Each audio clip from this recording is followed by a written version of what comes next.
Breaking tonight, fresh out of a classified briefing, Senate Democrats are blasting Donald Trump for, quote, deliberately misleading the American people on the current state of Iran's nuclear capabilities.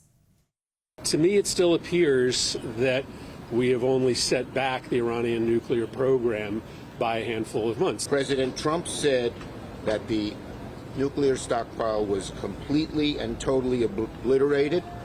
I did not receive an adequate answer to that question. Iran continues to be a threat.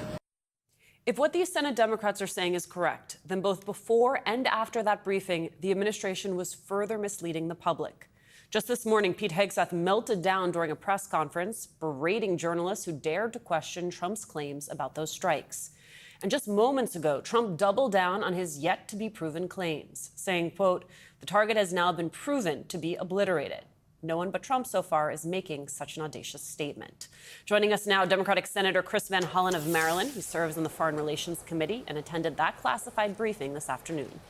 Senator, welcome. It just, at this point, it would be laughable if it wasn't so dangerously sad where we are with this. The president trying to, and by the way, struggling to control the narrative on this. Largely because of information that his own government, his own national security team is putting out on the street. You sat in the hearing. You got the briefing. Tell us what you are making of this right now, and how concerned are you about the stability of our foreign policy makers to deal with the thing that they've started to unleash in the Middle East by going after Iran and sort of carrying the waters, if you will, for Benjamin Netanyahu's designs against Iran? Well, Michael, I'm very concerned. And obviously, I can't get into the details of the briefing, but I agree with all the comments that you played from my colleagues. And it's pretty clear that at this point, President Trump is deliberately misleading the country about the results of the military action he took. I remain absolutely convinced that this was unjustified. There was more time for diplomacy. And instead of giving that time, the president decided, as you say, once Prime Minister Netanyahu had launched attacks on Iran, to abandon the diplomatic talks and join those attacks, drag America into a conflict when he said he would be the president to keep America out of conflicts. And finally, I am really worried right now about the information that the president and his political minions will allow to come out of the intelligence community. Because right now, the President of the United States, the Secretary of Defense, has essentially declared that anybody who has a different explanation or different narrative is somehow a traitor to our country, which is just a way of saying to all the folks in our professional intelligence community that if you tell the truth, you're going to be punished. That's very dangerous.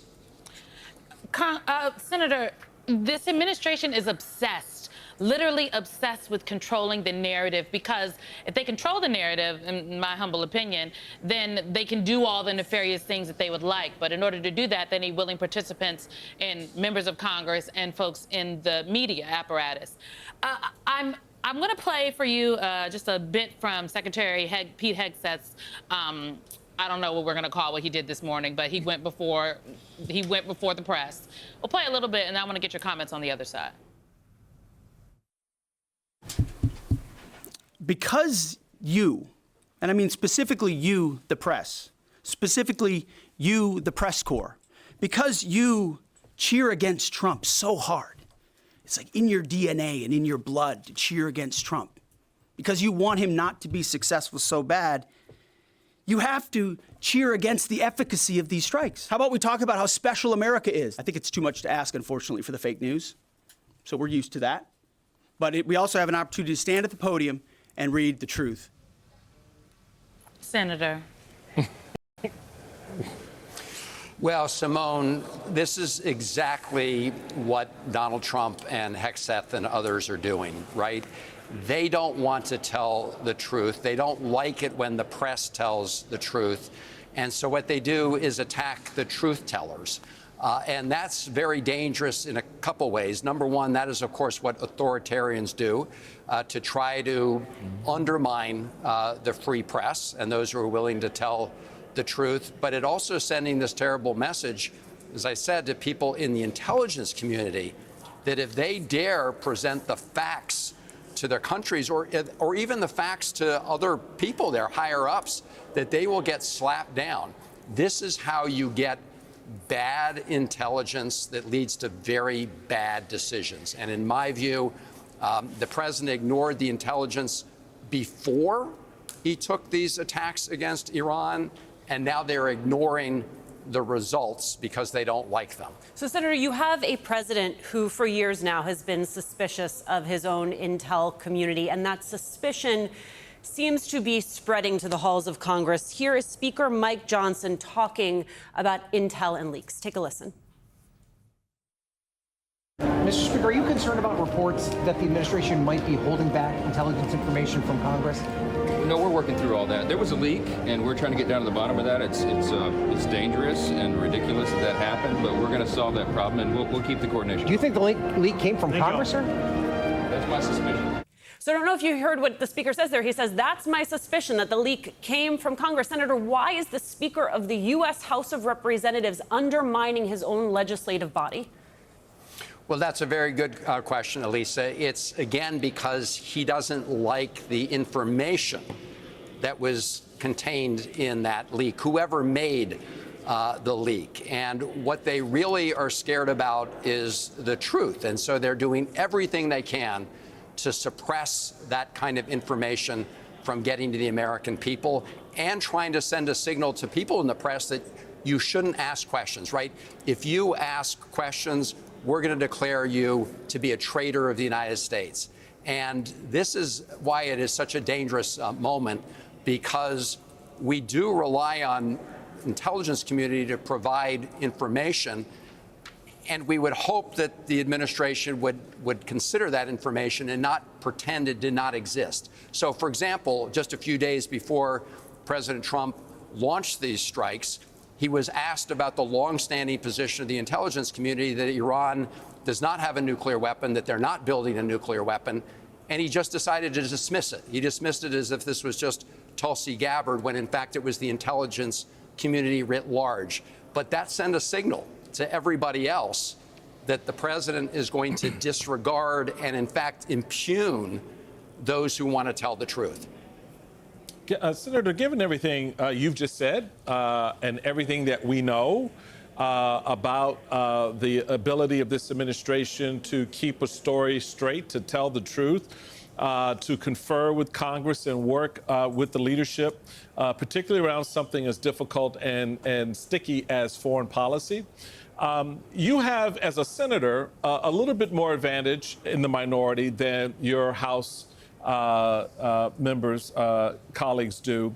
What can you do, or what can Democrats in the Senate do, using the rules, the ability within committee, whether it's on the oversight side or the Intelligence Committee, to sort of really keep this in front of the American people? And to secure not just for our own information, but for the safety and security of our men and women in uniform who could be put into harm's way through some further action, to make sure that they're safe, to make sure that we fully understand what's happening here. Well, Michael, I can assure you that we will use all the tools that we have to get that information, to hold the administration responsible, to inform the public when they're being misled by the president and this administration. Beyond that, tomorrow we are going to take up Senator Kane's War Powers resolution, a resolution I strongly support, that essentially says, the president can't go to war against a country, can't just drop bombs against a country that has not attacked us without approval from Congress. I mean, that's very clear in the Constitution that Congress has the power to declare war. The president has usurped that power So we are going to make the argument tomorrow to our colleagues to see what seems very clear, that the president, crossed that line and violated the Constitution. Now, how many of them will actually stand up for the Constitution rather than just cave to the president remains to be seen. But that will be another tool that we use. Get the folks on the record. We'll be watching that. Senator, something you said earlier about in response to the leaks and whatnot, it just made me think about how this is not the first time a president has sidelined intelligence analysts, right, or manipulated the information, or frankly hid the information to get their own policy goals. You could talk about Reagan in the 1980s. You could talk about Lyndon B. Johnson in 1964 with the Gulf of Tonkin. Obviously, the Iraq War, Bush, 2003. I say all that to say, though, in all of those instances, the people coming forward came forward, i.e. the information, the leaks, whatever you want to call it, because the government was not telling the truth. And so just the importance, if you will, of when the government is not telling the truth, when the government is lying, when the government is fudging the facts, the importance of these people who are willing to come forward and give the information out, I think is critical, particularly in this climate where misinformation and disinformation will get literally around the world twice before the truth ever shows up. Well, you're right that all of these people have a duty to the Constitution and to the American people. Simone, and we do remember the Iraq War, where there was incredible pressure put on the intelligence community to tell a particular story, right? We all remember the claims made by, National Security Advisor at the time, Condoleezza Rice, about a mushroom cloud, the weapons of mass destruction that were never there.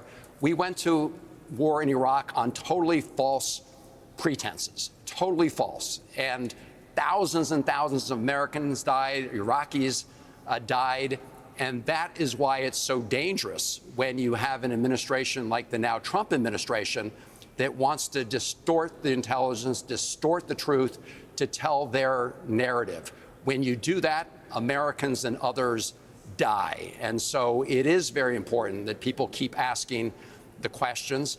I raised it's in this context. There was a whistleblower, for example, out of the Justice Department. He was an attorney who admitted to federal courts that in the case of Abrego Garcia, that the Trump administration had erred. They made a mistake when they detained and deported him.